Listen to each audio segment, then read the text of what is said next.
AFC অনূর্ধ্ব ২০ নারী Asian cup বাছাই উড়ন্ত শুরু বাংলাদেশের। স্বাগতিক লাওসের বিপক্ষে ৩-১ গোলে জিতেছে লাল সবুজ। র্যাঙ্কিংয়ে ২৪ ধাপ এগিয়ে থাকা দল পাত্তা পায়নি বাংলার মেয়েদের সামনে। দাপুটে জয়ে সাগরিকার জোড়া গোল।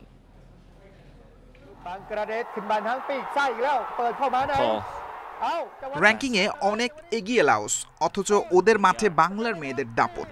মাঝ মাঠের নিয়ন্ত্রণ নিয়ে বারবারই আক্রমণে গেছে লাল সবুজ। দারুণ সমন্বয়, গোছানো ফুটবলে সুযোগও আসে। লাওসের পাল্টা আক্রমণে বিপদে পড়তে পারত বাংলাদেশ। দুর্বল ফিনিশিংয়ে রক্ষা।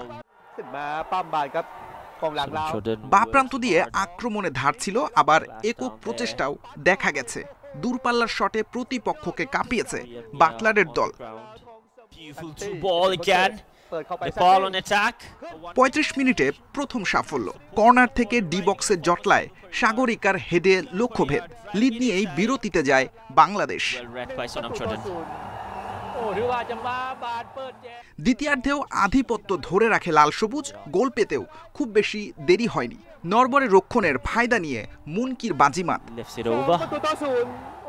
কর্নার থেকে আরও সুযোগ আসে। স্বাগতিক লাওস কোনো মতে আটকেছে। প্রতিপক্ষ গোলকিপারকে ব্যস্ত রাখে বাংলাদেশের মেয়েরা। এক গোল শোধ দিয়ে ম্যাচে ফেরার চেষ্টা লাওসের। তাতে অবশ্য দমে যায়নি লাল সবুজ।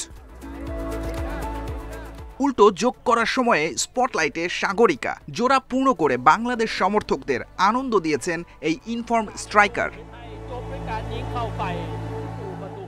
৮ আগস্ট পূর্ব তিমুর, আর দুদিন পর প্রতিপক্ষ শক্তিশালী দক্ষিণ কোরিয়া। ৮ গ্রুপের চ্যাম্পিয়ন আর সেরা ৩ রানার্স আপ দল পাবে মূল পর্বের টিকিট। লাওসকে হারিয়ে সুবিধাজনক অবস্থানে বাংলাদেশ।